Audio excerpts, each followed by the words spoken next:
that? That is powdered hydrogen peroxide. Best way I can say it. That's what I was just Yeah, curious. it kills everything instantly on contact. Also, when we go in there, we change aprons and stuff. So everything's kind of. Each room, even a vat, has its own immune system. Okay, so now if I start using the same bacteria in the starter, the cheese won't make because all of a sudden the vat will have gotten used to that bacteria and it'll kill it instantly. So like it has its own immune system, so stuff walks in.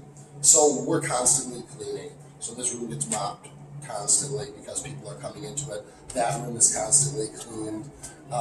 This room is constantly cleaned. We constantly have to move the cheese around so that the bacteria doesn't get fought. So it's kind of a constant battle to kind of keep this stuff to where the room doesn't kill the cheese. So, yes, sir. Well, a lot of things are made out of milk. Not everything's made out of cheese. No, not everything.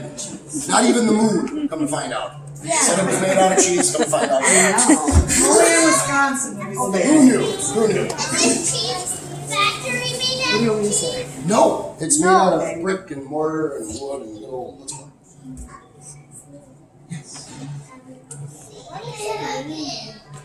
The moon? Well, supposedly it's made out of rock. Oh, look at you. Yeah. He knows. Not really. So, someone would like to know if you can make a sculpture out of cheese. You most certainly can make a sculpture out of cheese. Not Yes, you can. As a matter of fact, there is competitions. They do have competitions for it. Usually at the state fair, you know,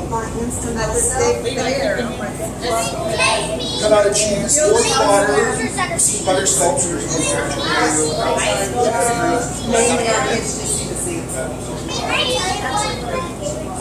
Why not? Bacon? Okay. Okay. Well, I grabbed the salami. I should have grabbed the bacon. Oh.